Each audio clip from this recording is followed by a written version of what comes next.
Hello everyone, welcome to video on how to remember pharmacodynamics dose response curves.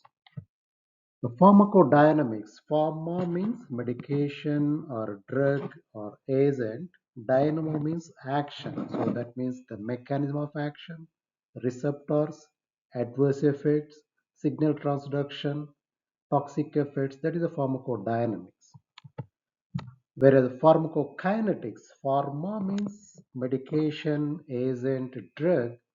Kinesis means movement, the movement of the medication, where it moves in the body. So, like absorption, distribution, metabolism, excretion, or elimination from the body. That is pharmacokinetics. So before doing the dose response curve, some of the terminology you have to understand. That is affinity, potency, and efficacy. Affinity means the ability of drug to bind with its receptor or target. That means the drug should bind to the receptor or enzyme or ion channel to produce response or not. That is affinity, the binding capacity. It may be reversible or irreversible. There are several chemical bondings, so that is the affinity. Potency means is a characteristic of drug action useful for comparing different pharmacological agents based on their the dosages. That is mainly we can see the median effective dose of individual agent, how it produces its 50% of response. For example, one medication produces 50% response at 10 milligrams. There is another medication produce same response at 50 milligrams. So that means this drug is a 5 times potent than this agent. So that's the potency. Whereas efficacy, the maximal response produced by a drug. The agonist, the drug binds to receptor, it has affinity and produce response, that is the agonist. Full agonist, drug binds to receptor, that means it has affinity, produce maximum efficacy, 100% response. Partial agonist, the drug binds to receptor, it has affinity, but the response is the submaximal efficacy, that is a less than 100%. Inverse agonists, these are very limited use in the clinical practice, but for the completion sake, so we should know what is the inverse agonist. Inverse agonist, drug plus receptor, so these are mainly decreases the basal activity of the receptor.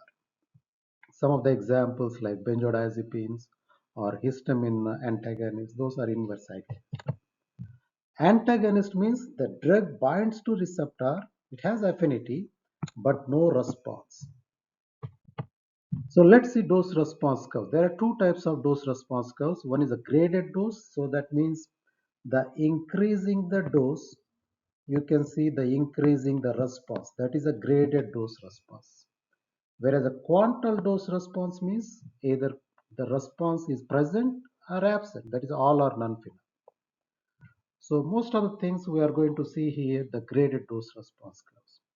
For example, here you are looking for some the medication, the vasoconstrictor property. So maybe you start with 0, then 0.1, then 1, 10, like that. So this is a normal dose response curve like hyperbolic. So here maybe we can see like a 1 milligram or 2 milligrams, 3 milligrams, 4 milligrams, 5, 10 milligrams. So while increasing the dose, you are seeing the increasing the response. So once it reaches the maximum capacity of binding all the receptors, so that is the ceiling effect. So afterwards, there is no further increase in the response. So this is called ceiling effect, 100% response. So this is a normal dose response curve, whereas a log dose and response, the y-axis is the response. So log dose response curve advantage is, so here the EC50, that is effective concentration in vitro studies, or ED50, so both are same. So ED effective dose, the dose it produces 50% of maximal response. Okay, so this is a 100% is a maximal response. In that 50% is this one. So at this, so this may be like zero point 0.1 and 1 milligram. So that is EC50 for this one is the 1 milligram. So here you can see EC50 you can easily interpolate on the sigmoid shape curve, that is a log dose response curve. So that's the advantage of log dose response curves. You can easily identify EC50 compared to the hyperbolic curve. Very difficult to uh, identify EC50. So let's analyze some of the relationships of the dose response curves. So first you can look into the x-axis is the log dose. So this is a log dose, the dose is increasing, whereas the y-axis you have the percentage of response. So when you see the drug R, it produces maximum response 100%, then ceiling effect. So this point is the efficacy. And how to know the potency? So you have to look for the 50% of the ED50 or EC50. So that is a 0.01. So there you have to look for the potencies EC50. Affinity, so if the graph is closer to y-axis, so that is the affinity. Alright, so now when you compare, so the drug or drug S both produces 100% response. So that means they have same maximal efficacy, and R and S we consider full agonist, whereas T does not produce 100% response. So that means submaximal response. Submaximal response. So that is why the T, it is a partial agonist.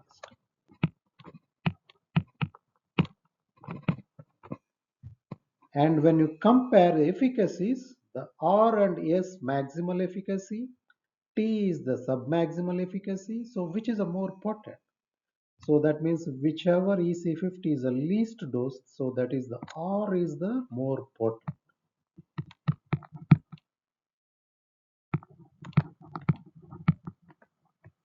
And compare to S and T, because S and T they need higher dose to produce 50% of maximum response.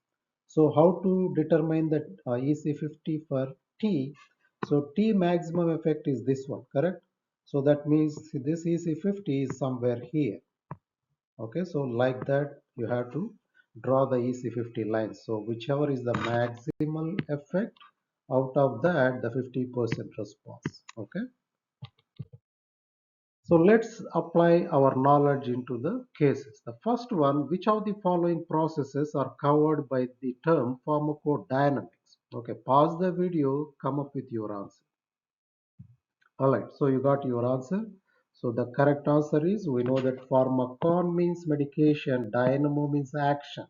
The mechanism of action, response, therapeutic effect, that is a dynamics, receptor, second messengers, adverse effects, that is a pharmacodynamics. So that is the drug binds to the molecular target, that is a pharmacodynamics. Where a broken down, the drug is a broken down, that is the drug absorption. So drug absorption, like administration. So when you take the oral medication that goes to the stomach, so broken down.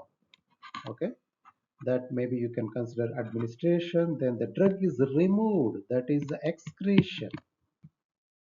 So excretion of drug. The drug gets into the absorption, that is absorption. So drugs move around the body, that is a distribution. So all these parameters comes under kinesis. So pharmacokinetics, drug movement in the body. So next one. So here we are doing the three investigational agents A, B, and C, and we have to see what is the relationship among A, B, and C. So pause the video, choose your correct answer. Alright, so I think you got the correct answer here. The drug C lower potency than drug A and B. All right, so that's the correct answer. When you see the EC50 for the C is a very highest dose compared to A and B. And A is a least potent than B. No, the A EC50 is a least dose compared to drug B. So that is why the drug B at the lowest dose produces 50% maximum effect compared to drug B. So that is incorrect. So drug A lower efficacy than drug B. So when you see the height efficacy, that is the efficacy is the height. So drug A and drug B both have same efficacy. That is incorrect. Drug C has more efficacy than drug A. When you see the drug C, the where you can see the efficacy, the height of the response. So this is a lesser than drug A and B. So that is incorrect. Drug B has a less efficacy than C. So the drug C has a less efficacy than drug B. So that is incorrect. The next one, here we have the four medications A, B, C, and D. So they are asking which of the following is the least potent. So how to compare the least potencies? So this is a dose, this is a response, right? So while increasing the dose, so this is a maybe 0, this is 0.1, this is a 1, this is a 10. Now you can compare which one is the least potent. So obviously the correct answer is D, because the maximum response is this one and here is a 50% response. So it requires highest dose compared to A, B and C. So D is the least potent. So which one is the full agonist? The C is the full agonist and A, B and D are the partial agonist. All right. So I hope you guys learned something. See you next time.